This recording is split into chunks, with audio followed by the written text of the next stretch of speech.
Hello, नमस्कार. मी मीरा स्वागत करते तुमचं माझ्या एका नवीन ब्लॉगमध्ये. आणि आनंद शिंदे का त्यांचं नाव, की राऊत राऊत हे बहुतेक. इंस्टाग्रामला मी त्यांचे मस्त कॉमेडी रील्स राहायचे त्यांच्यासोबत. मधीलच मुलगा अरुण तुपे नावाचा, ते पण कॉमेडी करायचे ते सगळे सोबत मित्र मिळून. तर त्यांचं म्हणजे झटका आला त्या मुलाला आणि त्याचं निधन झालं. म्हणजे इतक्या कमी वयात पण झटका येऊन बिचारायचं काही आयुष्य पाहिलं नव्हतं. देव त्याच्या आत्म्याला शांती देव, अशीच मी ईश्वरचरणी प्रार्थना करते. आणि तो ज्या दिवशी वारला ना, त्याच दिवशी माझी मायाजी म्हणजे मम्मीची आई पण त्याच दिवशी वारली. आईला पण पॅरालिसचा झटका आला होता. तर मग हे गेले होते, कारण मला गाडीवर इतक्या लांब जमतच नाही. माझी खूप इच्छा होऊ लागली, पण मी स्वतःला कंट्रोल केलं. कारण काय हो, पोटामुळं नाहीच जमत आहे मला. आणि आमची गाडी अशी मागचं शीट आहे ना, जरा उंच आहे. असं बसतानीच आहे ना मला म्हणजे शीटावर असं मागं पण असं बॅक होऊन बसता येत नाही आता मला. बराच म्हणजे असं कधी कधी मी जाते पण ना, खूप सांभाळून मला बसावं लागतं. आणि सहसा मी जालन्यात खूप जवळ असं असन तरच त्यांच्यासोबत पण गाडीवर चालले, नाही तर नाही चालले असं. तर आईला झोपीमध्येच झटका आला पॅरालिसचा. 4-5 दिवस आई ॲडमिट होत्या हॉस्पिटलला. आणि मग आईचं झटक्या नस हे झाल्यामुळं आईचं पण निधन झालं. अरुण तुपेचं आणि आईचं. त्याच दिवशी आई जिमला होत्या 6 ते 7 दिवस. तर मग तसं झालं. आईसोबतच्या खूप छान लहानपणीच्या आठवणी. म्हणजे मी लहान होते ना तेव्हा खूप जायचे. आता बरेच दिवस झाले. मी आईला भावाच्या लग्नाचा व्हिडिओ मी टाकलेला आहे बघा. त्याच्यात म्हणजे पप्पाची आई पण आहे आणि मायाजी पण आहे. दोघी पण त्या व्हिडिओमध्ये आहे बघा. तुम्हाला बघायला भेटतील त्या व्हिडिओमध्ये. कारण पप्पाची आई तरी 101 वर्ष असं काहीतरी झालं होतं त्यांना. बरेच दिवस झाले होते. आईचं पण वय एक्झॅक्ट मला माहिती नाही, पण बरंच वय होतं. लहानपणी 4थी-5वीला असं असताना जायचे मी. करमाळजवळ हिवरं म्हणून एक खेडेगाव आहे. खेडेगाव पण नाही म्हणता येणार, आता बरेचसे प्रोग्रेस झाले. आता मी तिकडं जर गेले तर मला तिकडली घरं आमच्या कॉलनीतल्या घरांपेक्षाही मोठी दिसते. त्याच्यामुळे तिकडं मावशीच्या गावाला, भालगावला तिकडे गेल्यावर मला त्याला खेडेगाव म्हणायची लाज वाटते. कारण आमची या गल्लीतले छोटाले घर आहे, त्याच्यापेक्षा आजूबाजूचे पत्राचं घर इकडून पण एक लोड बेरिंगचं घर आहे. त्याच्यामुळे ते खेड्याचे घरं कुठेतरी चांगली वाटते. तर लहानपणी आईचा चांगला असं म्हणजे 3-4 एकर मळा होता. तर आता कसं मोसंबीचं एक मोसंबी असं पीक. पहिले असं पाणी राहायचं ना भरपूर. असं माझी एवढी रूम जी आहे ना, तेवढं तर एकच झाड राहायचं म्हणजे मोसंबीचं. कारण खेळतं पाणी भरल्या जायचं. असं अंगुरासारख्या मोसंब्या लटकायच्या मस्त आईच्या इथं. ही खाव का ती खाव, दिवसभर मोसंब्या खायचे. आणि मी ह्या वर्षी नेलेले बोळके आहे ना, मी पुढच्या वर्षी जायचे तरी पण त्याच झाडाखाली राहायचे. कारण कोणी येतच नव्हतं मळ्यात. मळ्यात रामफळं, सीताफळं भरपूर असं खायला होतं. कारण आजूबाजूला सगळ्यांचीच मळे होते. पपई, जाम. आई मागं जायची मी मळ्यामध्ये. उन्हाळ्याच्या सुट्ट्यात गेले तर. बाबा तर खूप आधीच एक्सपायर झाले. मी खूप छोटी होती त्यावेळेस. बाबा पण सुरुवातीला म्हणजे असं खूप हेल्प केलेली बाबांनी पण. डोक्यावर आई त्यांच्यासाठी ज्यावेळेस आई ते इकडे राहायला आले होते ना जालन्याला, तर अशी एकच छोटीशी रूम केलेली होती आई पप्पानी. त्यावेळेस मला वाटतं 200 असं काहीतरीच किराया असेल त्या रूमला. तर बाबा बरंचसं सामान पुरवत होते, येत होते. म्हणजे शेवया आणायची डोक्यावर आणि गहू आणायचे. पहिले काय जिबडेच राहायचे, ते जिबड्यावरच वजं टाकून आणायचं यायचं. मग बाबाला पण पॅरालिसचाच झटका येऊन, बाबा म्हणजे आईचे वडील ते पण पॅरालिसच्याच झटक्याने वारले. आणि पप्पाचे वडील पण आता फक्त म्हणजे आईचीच आई राहिली होती, तर त्या पण आता वारल्या. पप्पाचे बी दोन्ही आई बाबा वारले. आणि इकडं बी बाबा तर बऱ्याच दिवसांनी वारलेले. असं म्हणजे आणि माझ्या मायाजी आहे ना खूप भारी चिंचाची कढी बनवायची. एकदा मला आठवतं शेतात त्यांनी तांब्याभर कढी आणली होती. मी 2दा जेवली, पूर्ण कढी खाऊन घेतली. आईला काहीच ठेवलं नव्हतं. आणि आईचं तिकडं असं लांब शेत होतं ना, ते 3-4 एकर, म्हणजे तिथं मोसंबीचा बाग होता, त्याला आम्ही मळा म्हणायचो. आणि इकडं गावाच्या इकडं शेती होती नदीच्या इकडं, तर त्याला बरड म्हणायचो. तर बरडावर बराचसा पहिले भुईमुगच लावायची आई, कारण पहिले कसं असं खूप असं विकण्यासाठी माल किंवा असा माल लावला जात नव्हता. तर भुईमुग आईकडं बराचसा राहायचा, कणगीभर भुईमुग असं बरंचसं आईच्या घरी पडलेलं राहायचं. आणि बाबाला खूप असं म्हणजे बाबाचं कडू लाडू तर फेवरेट होतं. असं हिवाळा लागला की माझ्या आजोबाला ना म्हणजे मम्मीच्या वडिलाला ते कडू लाडूचं खूप आवड होती. किंवा पोहे, पहिले पोहे कसं, आता नॉर्मली आपण कधी पण पोहे खातो, पहिले असं लगेचच पोहे पण जास्त असं बघायला नाही भेटायचे. फक्त नवरी किंवा नवरदेव असले तर त्यांच्यासाठी बनवायचं, असं होतं म्हणजे पहिले. तर माझ्या आजी आजोबासोबतच्या, दोन्हीकडच्या आजी आजोबासोबतच्या खूप छान अशा आठवणी आहे.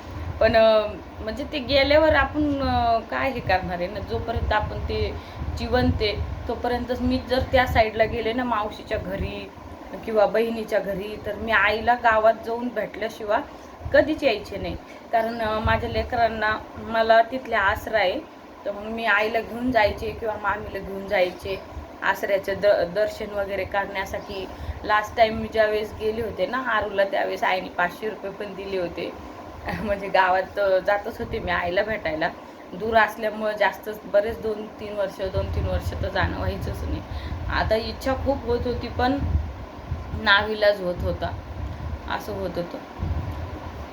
चला, तर मी तुम्हाला काय सांगणार होते की मी ज्यावेळेस परवा हॉस्पिटलला गेले होते त्यावेळेस, की आशाचा जॉब का सोडला.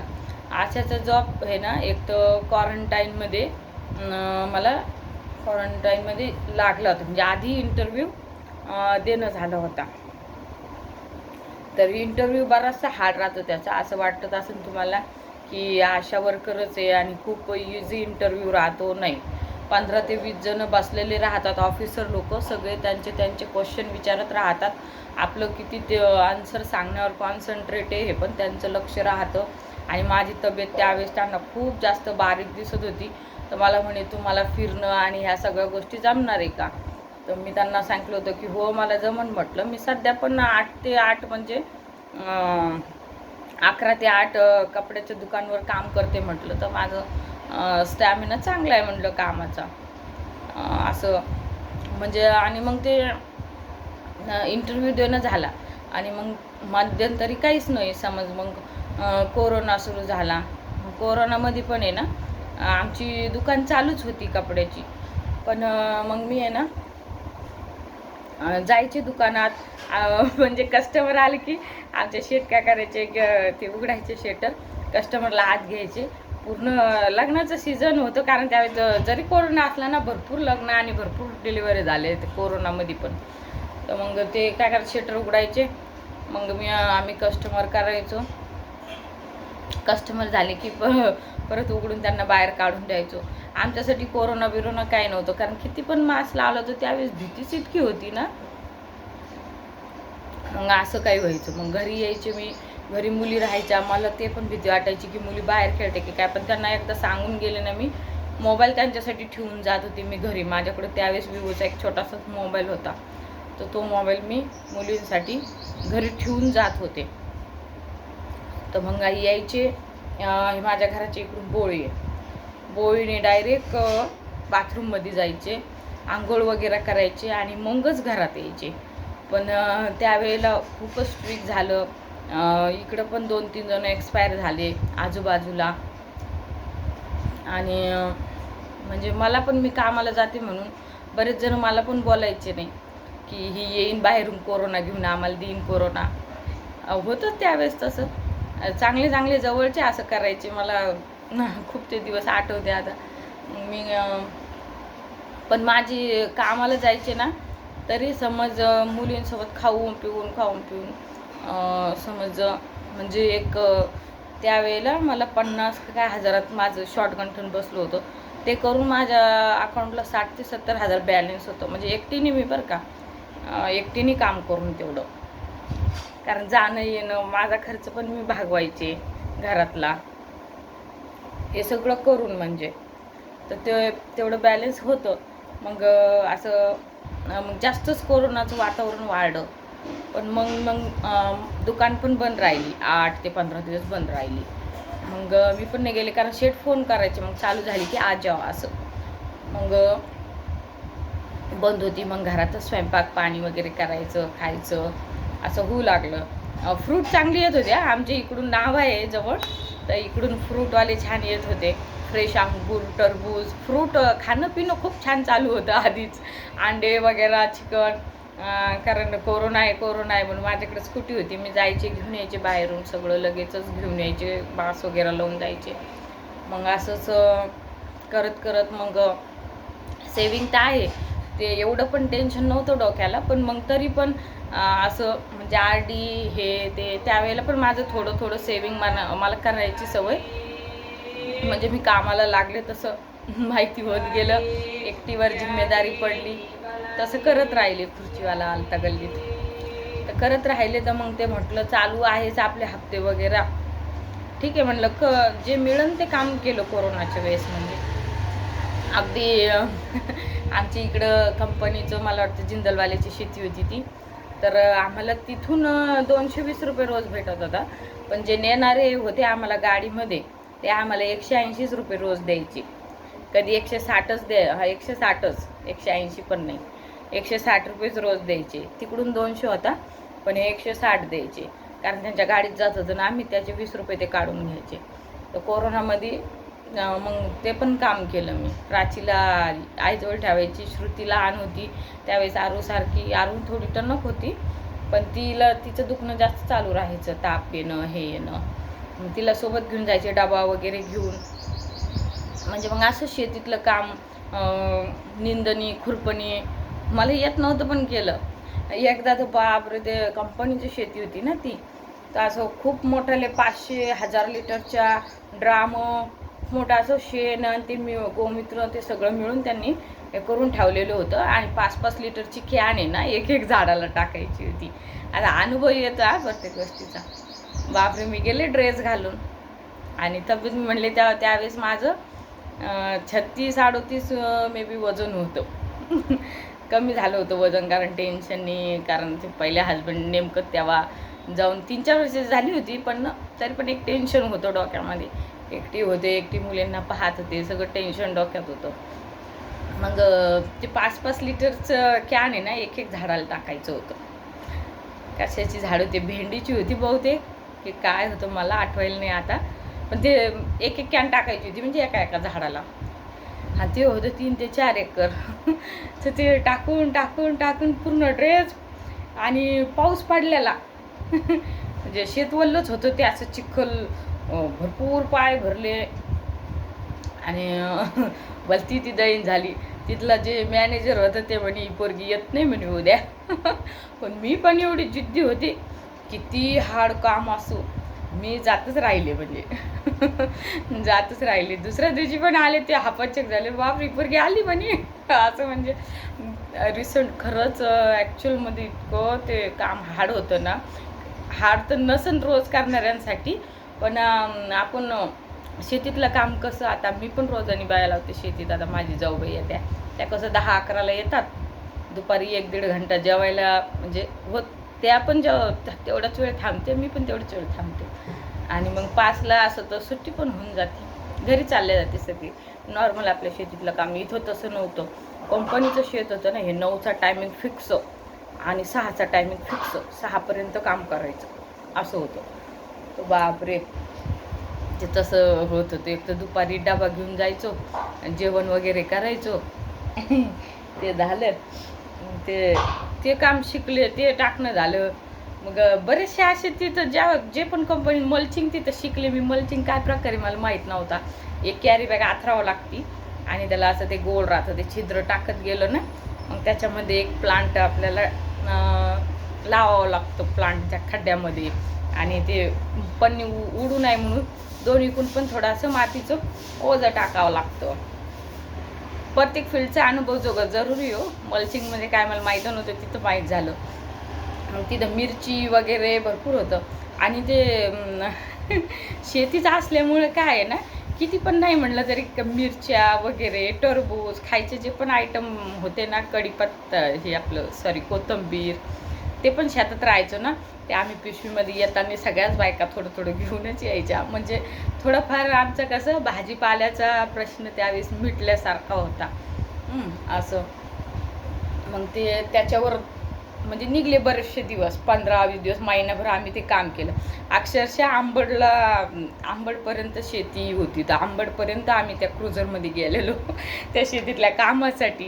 म्हणजे वेळ सांगून येत नाही, हेच मला सांगायचं याच्यातून. बाकी काही माझा अनुभव, आपण ज्याचे ब्लॉग पाहतो म्हणजे त्याची लाईफ पण कशी आहे हे पण सगळ्यांना माहिती पाहिजे. कारण आपण कोणाचे तरी इतकं म्हणजे ब्लॉग पाहतोय डेली ना, त्याच्यासाठी मी इन्फॉर्मेशन थोडी माझी सांगते, बाकी काही नाही.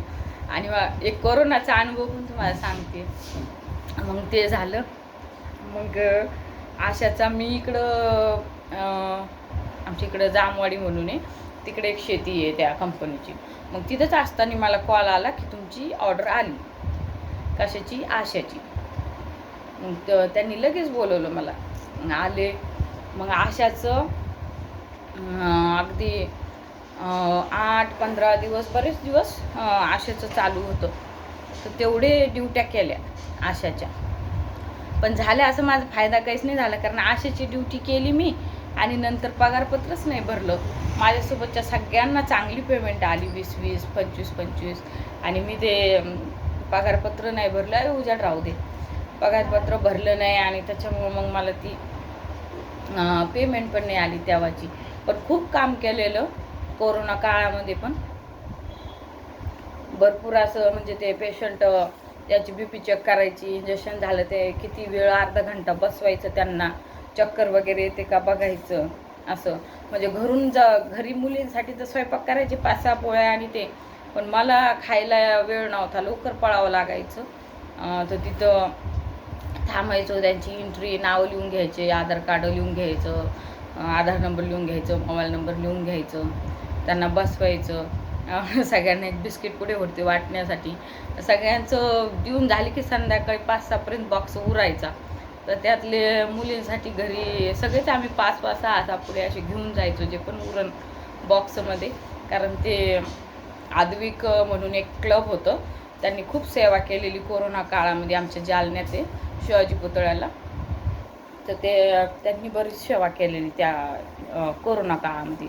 मग कोरोनाच्या ह्याच्यातच हे जे आता जे मिस्टर आहे माझे, ते बघण्यासाठी आलते आणि योगायोग ते जुळून आलं कसं काय. मग मला पण कोरोनाच्या पिरियडमध्ये पण फील झालं की पैसे तर आपण कमावू शकतो, पण ज्यावेळेस आपण फक्त मुली आणि आपण एकलं घरामध्ये राहतो ना, त्यावेळेस आपल्याला असं मोरल सपोर्टची पण गरज असते. त्यावेळी मला असं खूप स्ट्रॉंगली फील झालेलं. त्याच्यामुळं मग डिसिजन घेतला करण्याचा. मग आज समज आमचं हे झालं, आज लग्न वगैरे, तर मी म्हटलं नाही ड्युटी तर करावंच लागेल म्हटलं. कारण माझं कुठं पण असं हे होतं ना, ड्युटी करायची म्हणजे पूर्ण करायची. मग ते पण म्हणे ठीक आहे. संध्याकाळी आम्ही 3-4ला असं लागलं असं लग्न, तिकडं गेलो गावाकडं. लगेच सकाळी मला आणून घातलं त्यांनी ड्युटीच्या वेळेपर्यंत. मग आणून घातलं तर डबल ड्युटी सुरू झाली. म्हणजे तिथं जेवायला आम्हाला राहायचं दुपारी, सकाळी फक्त नाश्ता वगैरे राहायचं. पण पेशंट सुरू झाली की करायला वेळ नाही भेटायचा, मेन हे होऊन जायचं. चहा यायची तर चहावरच चहा 1-2 कप पिले की हे होऊन जायचं मूड. नाश्ता करायची इच्छाच नाही राहायची. मग तिथं त्याने आमच्यासोबत बरेचसे सर पण होते शाळेवरले, कारण सर लोकांची पण लसीकरणाच्या वेळेस ड्युट्या लागलेल्या होत्या ना, सर लोक पण होते. मग आम्हाला लास्टला छान असे चांदीचे शिक्के दिलेले की आम्ही इतकी ड्युटी केली. एक दिवस आम्हाला विचारण्यात पण आलं की तुम्हाला खायला म्हणजे काय बनवायचं. तर मी सहज म्हणले की बट्ट्यावर तर त्या जे स्वयंपाक पाठवणाऱ्या होत्या ना, मारवाडीच होत्या त्या, तर त्यांनी इतकं छान बट्ट्या, वरण, ठेसा, शेवग्याची भाजी आमच्यासाठी पाठवलं. सगळे पोटभर जेवले त्या दिवशी. आणि ते गिफ्ट पण आम्हाला अजून काहीतरी दिलेलं, मला आठवायलं नाही. तर त्या सरनी पण माझं कौतुक केलेलं तिथं त्यावेळी, की यांचं म्हणजे संध्याकाळीच असं असं लग्न ते होऊन त्यांनी ड्युटीला जास्त महत्त्व दिलं आणि आल्या म्हणून. असं कोरोनाचा काळ इतका अवघड गेलेला. कोरोनाचा काळ खरंच आठवू वाटत नाही. नंतर मग कोरोना नॉर्मल झालं.